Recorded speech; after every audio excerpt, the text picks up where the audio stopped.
them. I'm going to mess up names. You'll have to bear with me here. Dr. Shannon Phillips Shyrock. Oh, man. Close. Oh, it's so close. Dr. Peter Black, Dr. Martin Dean on the air with us. Joe Shyrock is in the studio with us as well. Good morning to everybody. Good morning. It's good to have you with us. Try to get a little closer to that microphone over there, and we want to talk about this program. I was reading how extensive this program is today. Usually when a 6 o'clock series notification comes in, you read it, you say, wow, that's going to be a great program. And it is tonight at the Hub, and everybody's invited there. But then you read further and you find out that this is much more extensive than just the 6 o'clock series, isn't it, Dr. Shannon? Yes, it is. This is a day-long remembrance program, and it will start with teacher training on anti-Semitism, 8 to 10 at the Indiana High School. And then there will be 4 survivors, but they will be speaking at 3 local schools, at the middle school, the high school, and the elementary school for a bullying lesson. Mm-hmm. And then the upper grades will be Holocaust education. And then there'll be interviews. There's going to be a film about survivor resilience. And so there'll be interviews, and then there'll be the 6 o'clock series. So there's many, many things in the day-long remembrance program. There are a lot of pieces. Right. A lot of pieces in this program. We want to learn about it. Let's first start and go backwards a little bit, because we want to start with the 6 o'clock series, because we want people to know that this is open to everybody. Right. It's free and open to everyone. Yes. And it will feature, in addition to you all, members of or survivors of the Holocaust who are going to be here and will be speaking and talking of their experiences. This is going to be a fascinating discussion. So let's learn about that part of it tonight. Okay, great. Yes, we'll have Moshe Baron, and he escaped from a ghetto and labor camp, and he escaped to the forest, and he became a partisan fighter. So basically it was guerrilla fighting units in the forest, and he became one of the fighting units that was part of the Russian army. So he was very fortunate not only to escape, but to be accepted as a partisan and to be able to fight. And he is 98 years old now, so it is amazing that he keeps coming back. So we're very fortunate to have him. He'll be one of the Holocaust survivors there. And Judah Samet will be another Holocaust survivor there. Not only did he survive the Holocaust, he survived the Tree of Life shooting in Pittsburgh, and he was at the State of the Union address, invited by the president, and they sang happy birthday to him. There you go. So we're thrilled to have Judah with us. He was a child during the Holocaust. He was in the camps with his mother. She was a translator, so they let her bring her children in, and he turned 8 at the end of the war. Mm-hmm. Shulamit Bastaki will also be with us. She is a hidden child Holocaust survivor. She was hidden in a convent by a nun, and what I think is important about her story is she was only 1 year old. So that shows the total annihilation that they wanted to have. The whole scope of it. it. Even a 1-year-old baby had to be killed or hidden. And then Solange Leibowitz will also be here, and she was a hidden child in France. Dr. Peter Black, Dr. Martin Dean. Dr. Black, let's talk with you a little bit and learn a bit more about this. The privations of the concentration camps make the fact that somebody survived them and is able to speak at the age of 98, at the minimum they're going to be in their mid-80s, to be able to survive that long, it really is a tale of survival, isn't it? Absolutely. In fact, Mr. Samet, who was 8 when the war ended, is already in his 80s. Yeah. And this is something that is part of actuarial reality. That generation that lived during World War II and were adults during World War II is, in many cases, unfortunately passing away. Yeah.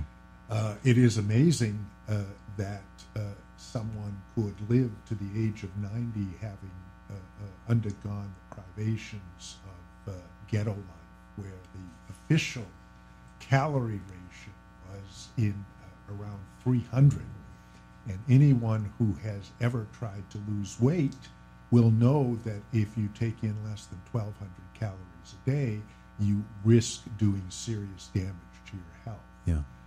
Most survivors were able to survive ghetto life or camp life only because they were able, through smuggling or dealing, to get extra food rations needs in order to survive.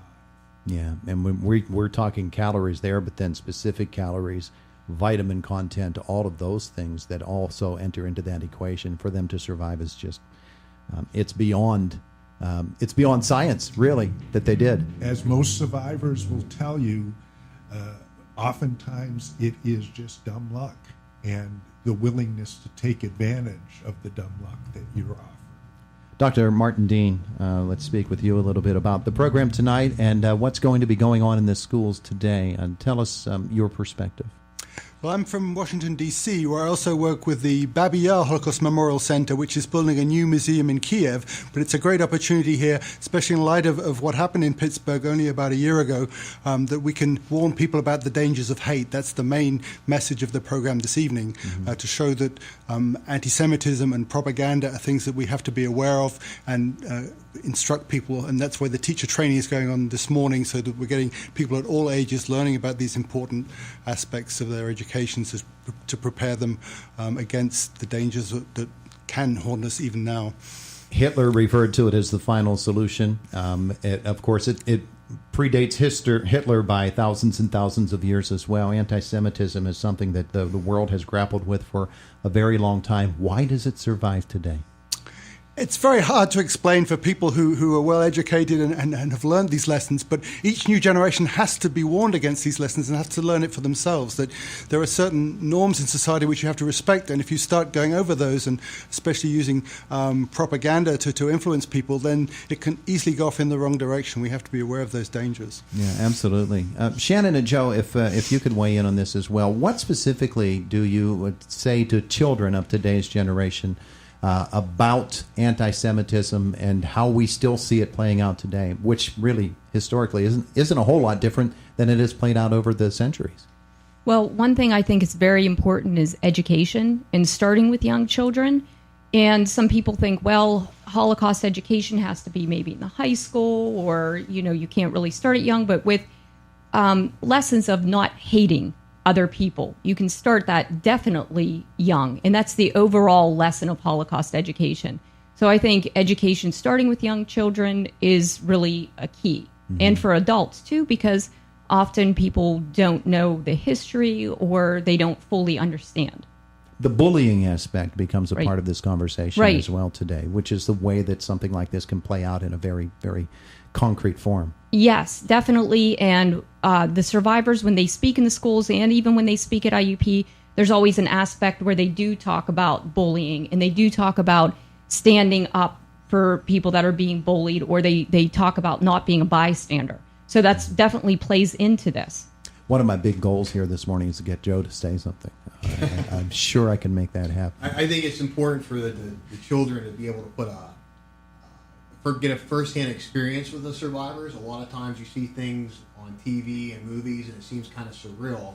And when you can meet someone who actually lived this type of life and experienced these kind of things, it's easy to kind of, I can't find the word right now. It makes it Well, you more can real, personalize it. definitely. You Yes. can certainly personalize Yes. it. Yeah, makes it Absolutely. real. Absolutely. Dr. Dean, I want to speak with you a little bit more because of your background and the fact that you have contact with people all over the world about anti-Semitism in today's world, and the puzzlement that maybe guys like me or others have over why it still exists. But that's a racism that is, a specific form of racism that it's part of the whole racist mindset, isn't it? The idea that one race is superior to another.